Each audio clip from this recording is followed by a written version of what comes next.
Bismillah, Assalamualaikum warahmatullahi wabarakatuh. Waalaikumsalam warahmatullahi wabarakatuh.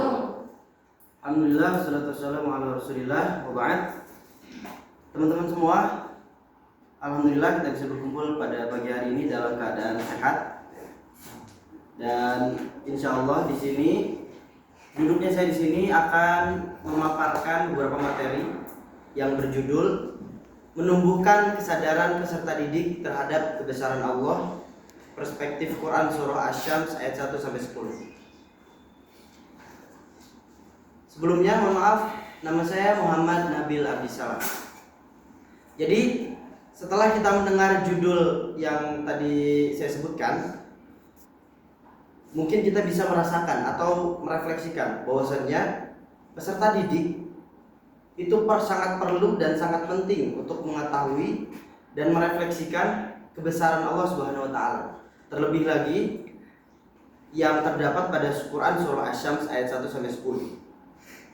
Nah, sebelumnya yang pertama kita akan paparkan yaitu bagaimana cara kita, upaya kita untuk menumbuhkan kesadaran spiritual peserta didik. Nah, teman-teman semua, yang pertama yang harus kita lakukan adalah integrasi nilai Al-Quran dalam pembelajaran. Jadi coba kita refleksikan, kita integrasikan di setiap pembelajaran Quran hadis, di setiap pembelajaran pendidikan agama Islam atau yang berkaitan dengan itu, kita isi dengan nilai-nilai Al-Quran dalam pembelajaran tersebut. Dan yang kedua, pembiasaan ibadah harian, sholat, tadarus, zikir. Ini penting untuk menumbuhkan kesadaran peserta didik terhadap kebesaran Allah tadi. Yang ketiga, tidak kalah penting juga keteladanan guru dalam akhlak dan tindakan. Jadi setiap guru itu pasti akan ditiru, digugu dan ditiru. Itu kan sejatinya guru. Nah, setiap guru pasti akan seperti itu. Maka dari itu perlu dan penting sekali untuk diperhatikan dalam soal keteladanan guru dalam akhlak dan tindakan.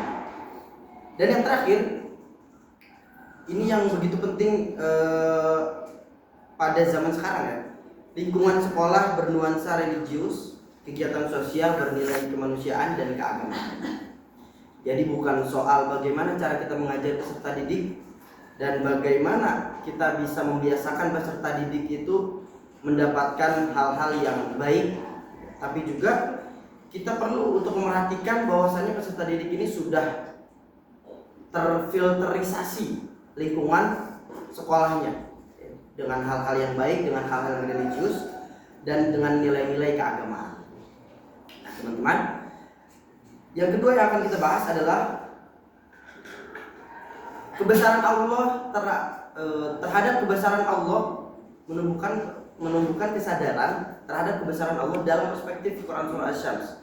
Jadi disebutkan dalam Quran surah Asy-Syams ayat 1 sampai 10, A'udzu billahi minasyaitonir rajim. Bismillahirrahmanirrahim. Wasyamsi wadduhaha wal qamari idza talaha wan nahari idza jallaha wal laili idza yaghshaha was samaa'i wama banaha والأرض وما طحاها ونفس وما سواها فألهمها فجورها وتقواها قد أفلح من زكاها وقد خاب من دساها.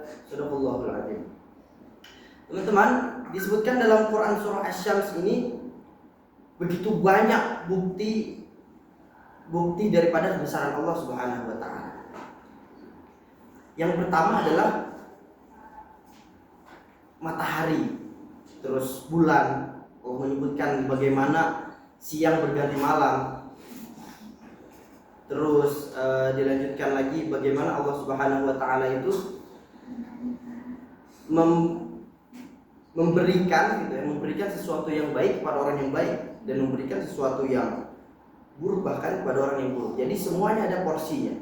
Dan Allah Subhanahu wa taala lengkap tuliskan bagaimana nilai pendidikan, nilai kebesaran Allah Subhanahu wa taala itu di dalam Quran surah Asy-Syams ayat 110. Nah, Jadi teman-teman yang berbahagia semua, jadi kesimpulan yang bisa kita ambil pada pelajaran materi pagi hari ini gitu ya, bahwasannya kesadaran spiritual itu harus dibangun melalui pembiasaan, teladan, dan lingkungan. Nah, Quran surah Asy-Syams ini menegaskan bahwasannya kebesaran Allah dan pentingnya penyucian jiwa. Jadi peserta didik harus dipahamkan untuk apa? Untuk membentuk karakter mereka yang beriman dan berakhlak mulia. Dan pendidikan Islam itu menyeimbangkan semuanya, ilmu, iman, dan akhlak. Sekian, terima kasih, semoga bermanfaat. Wassalamualaikum warahmatullahi wabarakatuh. Waalaikumsalam.